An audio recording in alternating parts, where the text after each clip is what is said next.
அன்புள்ள 10ஆம் வகுப்பு மாணவ செல்வங்கள் அனைவருக்கும் வணக்கம். இந்த வாரம் நாம் புதிய பாடமாக இயல் 6இல் உள்ள பாடங்களை நாம் கற்க இருக்கின்றோம். கடந்த வாரம் செப்டம்பர் மாத தேர்வு நாம் எழுதி முடித்துள்ளோம். அதற்கு முன் மீள் பார்வையாக இயல் 3 மற்றும் இயல் 4 ஆகிய பாடங்களை பலமுறை கற்றுள்ளோம். அதனால் உங்களுக்கு அந்த 2 இயல்களும் உங்களுக்கு இனி இந்த நேரத்தில் உங்களுக்கு தெளிவாக புரிந்திருக்கும். அடுத்ததாக பார்த்திங்கன்னா, நமக்கு இயல் 6இல் உரைநடை உலகத்தில் நிகழ்கலை கொடுத்துருக்காங்க. நிகழ்கலை என்பது அன்றைக்கே அப்பொழுதே நிகழக்கூடிய நிகழ்ச்சிகள். கலை என்பது நாம் ரசித்தல். அதை தான் நமக்கு கொடுத்துருக்காங்க. இந்த பகுதியில் பார்த்திங்கன்னா, தமிழ்நாட்டில் பண்டைய காலம் தொட்டு என்னென்ன ஆடல் பாடல்கள் இருந்தன என்பதை பற்றி சொல்வதாக இந்த பாடம் நமக்கு வந்திருக்கு.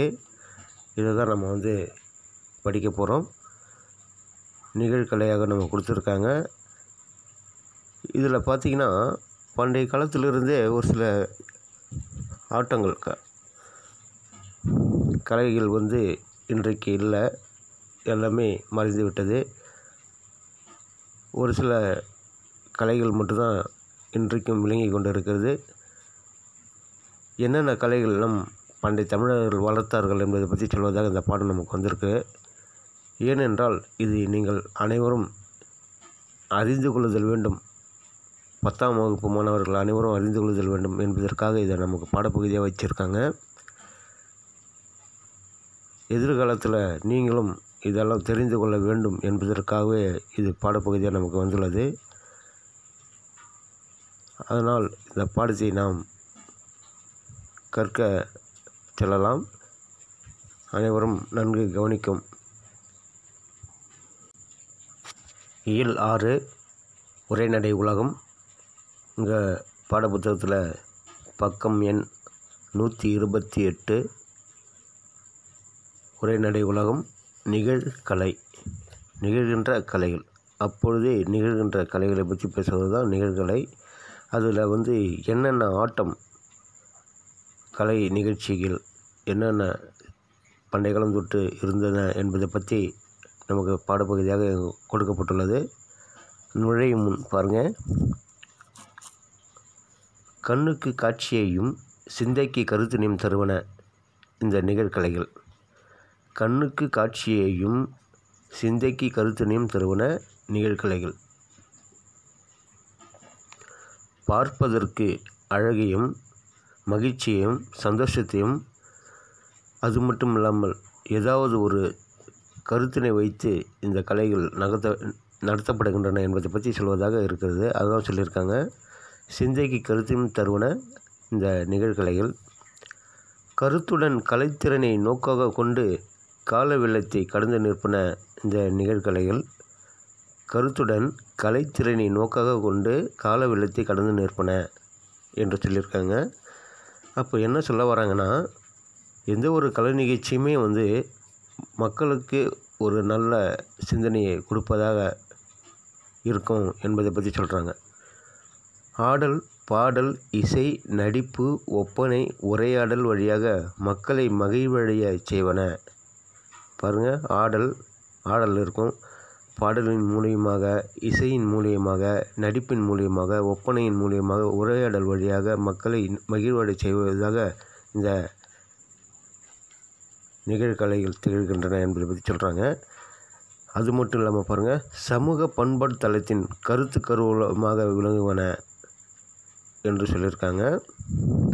சமூக பண்பாட்டு தளத்தின் கருத்து கருவூலமாக விளங்குகின்றன என்று சொல்கிறாங்க. அடுத்தது பாருங்கள், நுட்பமான உணர்வுகளின் உறைவிடமாக இருப்பன என்று சொல்கிறாங்க. அவைதாம் மக்கள் பண்பாட்டின் பதிவுகளான நிகழ்கலைகள் என்று சொல்லியிருக்காங்க. அப்போ அந்த நிகழ்கலையின் மூலியமாக மக்களுக்கு ஒரு சிந்தனையை தூண்டக்கூடியதாக அனைத்து கலைகளும் உருவாக்கப்பட்டது என்று சொல்லியிருக்காங்க. எப்படியெல்லாம் மக்கள் நல்வழியில் செல்லணும், ஒழுக்கமாக இருக்கணும், நல்வழி செல்லணும் என்பதை பற்றி நமக்கு பாடமாக இது இந்த நிகழ்கலையை கொடுத்துருக்காங்க. ஒவ்வொரு கலைகளுமே மக்களுக்கு சிந்தனை தருவனாக இருக்கின்றன என்று இந்த பாடத்தை நமக்கு பாடப்பகுதியாக கொடுத்துருக்காங்க. அது என்னென்ன கலைகள் என்பதை பற்றி நம்ம இந்த பாடத்தின் மூலியமாக நம்ம தெரிந்து கொள்ள இருக்கின்றோம். நன்கு கவனிக்கவும். அடுத்தது உட்தலைப்பாக நிகழ்கலை கொடுத்துருக்காங்க. அதில் என்ன சொல்ல வராங்க என்பதை பற்றி கவனிங்க. சிற்றூர் மக்களின் வாழ்வியல் நிகழ்வுகளில் பிரித்து பார்க்க இயலா கூறுகளாக திகழ்பவை நிகழ்கலைகள். கவனிக்கவும். சிற்றூர் என்றால் சின்ன சின்ன கிராமங்களில் தான் இன்றைக்கும் இந்த கலைகள் திகழ்ந்து கொண்டு இருக்கிறது. அவங்களுடைய வாழ்க்கை முறைகளில் ஒன்றி பிணைந்துள்ளது என்று சொல்லப்பட்டிருக்கு. இவை மக்களுக்கு மகிழ்ச்சி எனும் கனி கொடுத்து கவலையை போக்குகின்றன. சமுதாய நிகழ்வுகளின் ஆவணங்களாகவும் செய்திகளை தரும் ஊடகங்களாகவும் இந்த நிகழ்கலைகள் திகழ்கின்றன என்று சொல்லியிருக்காங்க. பழந்தமிழ் மக்களின் கலை, அழகியல், புதுமை ஆகியவற்றின் எச்சங்களை அறிவதற்கு தற்காலத்தில் நிகழ்த்தப்படும் கலைகள் துணை செய்கின்றன என்று இதை கொடுத்துருக்காங்க. அப்போது கிராமங்களில் தான் இந்த நிகழ்கலைகள் தோன்றியன என்று சொல்லப்படுகிறது. இன்றைக்கு பார்த்திங்கன்னா பண்டைய காலம் தொட்டு கிராமங்களில் தான் இதுபோல் கலைகள் தோன்றின. ஒரு நாட்டுப்புற பாடலாக இருந்தாலும், ஒரு தாலாட்டு பாடலாக இருந்தாலும், ஒரு ஒப்பாரி பாடலாக இருந்தாலும் எல்லாமே கிராமங்களில் இருந்து தான் தோன்றின. அதை தான் இந்த பற்றியில் சொல்கிறாங்க. சிற்றூர் மக்களின் வாழ்வியலில் இந்த கலையானது பிணைந்துள்ளது, ஒட்டியுள்ளது. அது இல்லை என்றால் அவர்களால் மகிழ்ச்சியாக இருக்க முடியாது என்பதை பற்றி இந்த பகுதியில் சொல்லியிருக்காங்க. நிகழ்கலைகளில் முதல் ஆட்டமாக கரகாட்டம் சொல்லப்பட்டிருக்கு. இந்த கரகாட்டம் உங்களுக்கு நன்கு தெரியும். நிறைய திரைப்படங்களில் நம்ம பார்த்துருக்கோம் இந்த கரகாட்டத்தை பற்றி.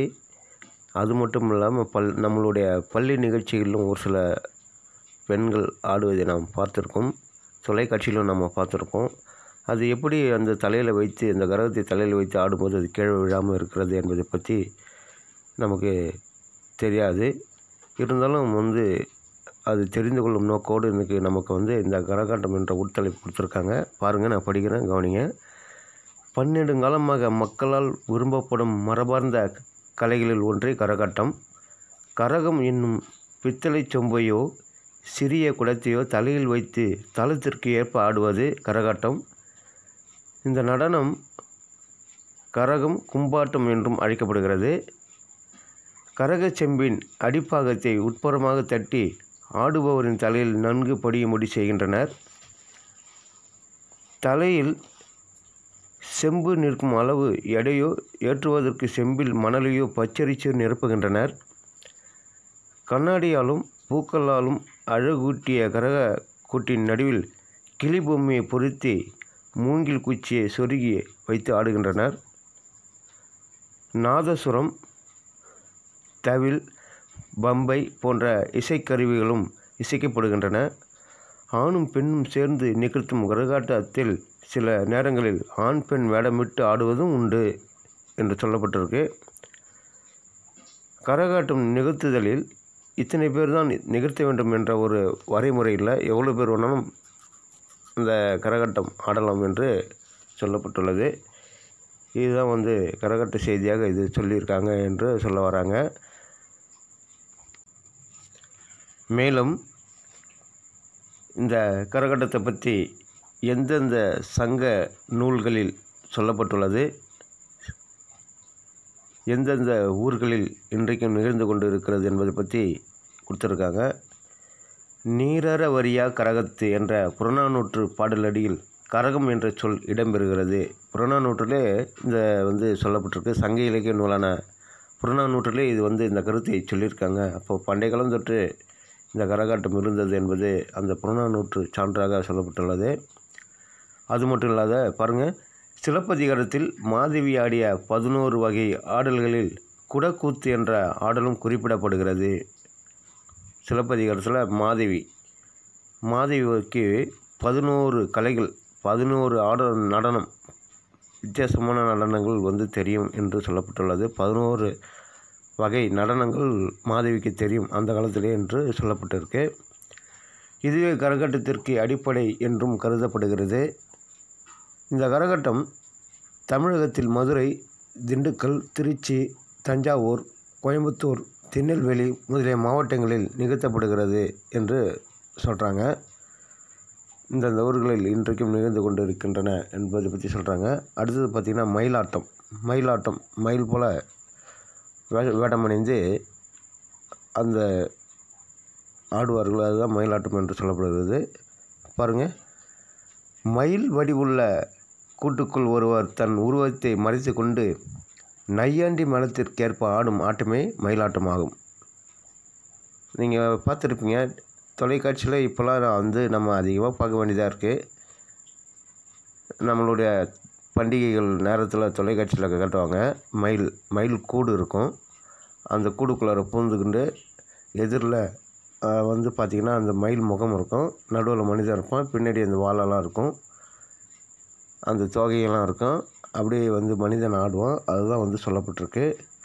நையாண்டி மேளம் இசைக்க காலில் கட்டப்பட்டுள்ள சலங்கை ஒலிக்க மயிலின் அசைவுகளை ஆடி காட்டுவார். கரகாட்டத்தின் துணையாட்டமாக மயிலாட்டம் ஆடப்படுகிறது. கரகாட்டத்தின் துணையாட்டம் எது என்றால் மயிலாட்டம். கரகாட்டம் ஆடும்போது இதையும் ஆடுவாங்க. திருவிழா காலங்களில் சாமி ஊர்வலம் வரும்பொழுது அதற்கு முன்னாடி கரகாட்டம் ஆடப்படுகிறது, மயிலாட்டம் ஆடப்படுகிறது. அதுதான் சொல்ல வராங்க. ஊர்ந்து ஆடுதல், மிதந்து ஆடுதல், சுற்றி ஆடுதல், இறகை விரித்தாடுதல், தலையை சாய்த்தாடுதல், தாவி ஆடுதல், இருபுறமும் சுற்றி ஆடுதல், அகவுதல், தண்ணீர் குடித்து கொண்டு ஆடுதல் ஆகிய அடவுகளை கலைஞர்கள் இவ்வாட்டத்தில் ஆடி காட்டுவார் என்று சொல்லப்பட்டுள்ளது. இந்த அளவுக்கு இந்த கரகாட்டத்துக்கு துணையாட்டமாக இந்த மயிலாட்டம் இருக்கிறது என்று சொல்லியிருக்காங்க. அந்த அளவுக்கு இந்த ஆட்டம் மயிலாட்டம் ஆடப்படுகிறது என்று சொல்லியிருக்காங்க. நீங்களும் இதை எதிர்காலத்தில் இதுவரைக்கும் நீங்கள் பார்க்கவில்லை என்றாலும் எதிர்காலத்தில் காணக்கூடிய ஒரு நிகழ்வாக இதெல்லாம் உங்களுக்கு கண்டிப்பாக உங்கள் கண்ணுக்கு காட்சியளிக்கும். அதுதான் இந்த பகுதியில் சொல்லப்பட்டுள்ளது, இந்த பத்தியில். அடுத்து காவடியாட்டம். காவடியாட்டம் என்பது நீங்கள் நன்காக பார்த்திருப்பீர்கள். பழனி முருகன் கோவில், இங்கே கடலூர், இங்கே பாண்டிச்சேரி, இந்த பக்கத்தில் மயிலம், இந்த ஊர்களில் முருகன் கோவில்கள் இருக்குது. அந்த முருகன் கோவில்களில் பங்குனி மாதம் வந்தாலே பங்குனி உத்திரம் வரும். அந்த டைமில் தேர் இழுப்பாங்க. அதற்கு முன்னாடி பக்தர்கள் காவடி எடுத்து செல்வார்கள். காவடி என்பது மரத்தால் செய்யப்பட்ட காவடி. ஒரு வளைவு இருக்கும், இடையில் ஒரு கழி இருக்கும். அதை 2 பக்கமும் மயில் இறகு அது இது வைத்து துணியால் அதை மறைச்சிருப்பாங்க. அது பக்தர்கள் தோளில் வைத்து கொண்டு அரோகரா என்று சொல்லிக்கொண்டு சொல்வார்கள். அதுதான் காவடி ஆட்டம் என்று சொல்லப்படுகிறது. அதை பற்றி செய்திகள் தான் இங்கே நமக்கு பாடப்பகுதியாக கொடுத்துருக்காங்க. கவனிங்க. கா என்பதற்கு பாரம் தாங்குதல் கோல் என்று பொருள். பாரம் தாங்கும் கோல் என்று பொருள். இரு முனைகளிலும் சம எடைகளை கட்டிய தண்டினை தோளில் சுமந்து ஆடுவது காவடியாட்டம். மரத்தண்டின் இரு முனைகளிலும் சிற்ப வேலைப்பாடுள்ள பலகை பொருத்தி மூங்கில் குச்சிகளால் அரைவட்டமாக இணைக்கின்றனர். பாருங்கள், அந்த கரகத்தில் பார்த்திங்கன்னா மரத்தண்டின் இரு முனைகளிலும் சிற்ப வேலைப்பாடுகள் இருக்கும். சிற்ப வேலைப்பாடுகள், ஏதாவது ஒரு முருகன் இல்லை ஏதாவது ஒரு இயற்கை நிகழ்ச்சி, இயற்கை நிகழ்வுகள், இதெல்லாம் அந்த செதுக்கி சிற்பமாக அந்த மரத்தால் சிற்பமாக இந்த 2 புறமும் இருக்கும் என்று சொல்லப்படுகிறது. அந்த அரைவட்ட பகுதியை பட்டு துணியால் மூடி அழகுபடுத்துகின்றனர். சும்மா அந்த வந்து வளைவாக இருக்கும். அந்த வளைவுக்கு மேலே வந்து அப்படியே ஒரு நீட்டு துணி, அழகாக பட்டு துணி. அப்போ தான் பார்ப்பதற்கு அழகாக இருக்கும், நல்லா அப்படியே மினுக்கும். அதற்காக அந்த பட்டு துணியை வந்து மூடுகின்றனர். மேலும் மயிலிறகு கற்றைகளை இருபுறமும் பொருத்தி மணிகளால் அழகுபடுத்தி காவடியை உருவாக்குகின்றனர். இந்த 2 புறமும் இந்த ஒரு வளைவு நீங்கள் பார்த்துருப்பீங்க. இந்த வளைவு வரும். அந்த வளைவு எண்டில் பார்த்திங்கன்னா இருபுறமும் மயிலிறகு அப்படியே கத்தையாக வச்சு சொருகி வச்சுருப்பாங்கன்னு சொல்லிட்டு சொல்கிறாங்க. காவடியின் அமைப்புக்கேற்ப மச்சக்காவடி, சர்ப்பக்காவடி, பூக்காவடி, தேர்க்காவடி, பறவைக்காவடி என்று அவற்றை அழைக்கின்றனர். இது எங்கெல்லாம் வந்து இன்றைக்கும் ஆடப்படுகிறது, இந்த காவடி எடுக்கப்படுகிறது என்று சொல்லும்போது நம்ம நாட்டில் மட்டும் இல்லை, நம்ம தமிழ்நாட்டில் மட்டும் இல்லை, இந்தியாவில் மட்டுமல்ல, வெளிநாடுகளிலும் எடுத்து செல்கிறார்கள் என்று சொல்கிறாங்க. அதுதான் சொல்லும்போது இலங்கை, மலேசியா உட்பட புலம்பெயர் தமிழர் வாழும் பிற நாடுகளிலும் காவடியாட்டம் ஆடப்படுகிறது. பாருங்கள், இந்த காவடியாட்டம் இலங்கை, மலேசியா, நம்ம தமிழ்நாட்டில் மட்டுமல்ல, இந்தியாவில் மட்டும் இல்லை, வெளிநாடுகளிலும் ஆடப்படுகிறது. இலங்கை, மலேசியா உட்பட புலம்பெயர் தமிழர் வாழும் பிற நாடுகளிலும் இந்த காவடியாட்டம் ஆடப்படுகிறது என்று சொல்லப்படுகிறது. அடுத்தது ஒயிலாட்டம். ஒயிலாட்டத்தை பற்றி சொல்லியிருக்காங்க, அதை பற்றி நம்ம பார்ப்போம். ஒரே நிற துணியை முண்டாசு போல கட்டியும் காலில் சலங்கை அணிந்தும் கையில் வைத்துள்ள சிறு துணியை இசைக்கேற்ப வீசியும் ஒயிலாக ஆடும் குழு ஆட்டமே ஒயிலாட்டம்.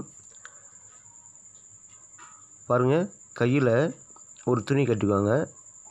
அந்த துணியை கட்டி கொண்டு அதுக்கேற்ற மாதிரி இப்படியே வந்து ஆடி கையை அசைத்து ஆடும்போது அந்த துணியானது இப்படி ஒரு வளைவாக போகும். இதுதான் வந்து ஒயிலாட்டம். இதுதான் வந்து சொல்லப்படுகிறது. உணர்ச்சிக்கேற்ப பாட்டின் சந்தமும் சந்தத்திற்கேற்ப ஆட்டத்தின் இசையும் மாறி மாறி மனதை ஈர்க்கும். இதில் கம்பீரத்துடன் ஆடுதல் என்பது தனி சிறப்பானது. இந்த ஒயிலாட்டம் வந்து ஒரு கம்பீரத்துடன் ஆடுவது. நல்ல மனிதர்கள் வந்து அதாவது இந்த ஒயிலாட்டம் ஆடுபவர்களை பார்த்தா கையில் அந்த துணியை வைத்து கொண்டு கம்பீரமாக இப்படி வீசி ஆடுவது, இது வந்து ஒரு கம்பீரத்துடன் ஆடுவது என்று சொல்லப்படுகிறது. ஒயிலாட்டத்தை இரு வரிசையாக நின்றும் ஆடுகின்றனர். ஒருவருக்கொருவர் இடம் விட்டு விலகி நின்றும் ஆடும் இந்த ஒயிலாட்டத்தை பெரும்பாலும் ஆண்கள் ஆடுவதே வழக்கில் உள்ளது. ஒரே குழுவில் வயது முதிர்ந்தவர்களும் இளைஞர்களும் இணைந்து ஆடுவது உண்டு. இந்த ஆட்டத்தில் தோளால் கட்டப்பட்ட குடம், தவில், சிங்கி, டோலக், தப்பு போன்ற இசைக்கருவிகள் பயன்படுத்தப்படுகின்றன என்று சொல்லப்படுகிறது. இதான் வந்து ஒயிலாட்டம். ஒயிலாட்டத்தை பற்றி இதுதான் செய்திகள் வந்து இதுதான் வந்து கொடுத்துருக்காங்க. அப்போது இந்த நிகழ்கலைகளாக நமக்கு என்னென்ன கலைகள் நாம் இன்றைக்கு இந்த வாரத்திற்கு நம்ம பார்த்துள்ளோம் என்று பார்க்கும்பொழுது கரகாட்டம், மயிலாட்டம், காவடியாட்டம், ஒயிலாட்டம் பார்த்துருக்கோம். இன்னும் கலைகள் இருக்குது. மீதி பாடத்தை நம்ம வந்து அடுத்த வாரம் பார்க்கலாம். பாதி பாடம் தான் இந்த உரைநடையில் நம்ம பாதி பாடம் தான் முடித்துள்ளோம். மீதி பாதி பாடம் அடுத்த வாரம் பார்ப்போம். நீங்கள் செய்ய வேண்டியது இந்த பாடத்தை வந்து ஒரு முறைக்கு 2 முறை படித்து பாருங்கள். உங்களுக்கு இந்த பகுதிக்குள்ளார இருந்து நான் கேள்விகளை கேட்டிருப்பேன். அந்த கேள்விகளுக்கு ஏற்ப விடைகளை நீங்களே கண்டுபிடித்து எழுதி அனுப்புமாறு அன்போடு கேட்டுக்கொள்கிறேன். நன்றி, வணக்கம்.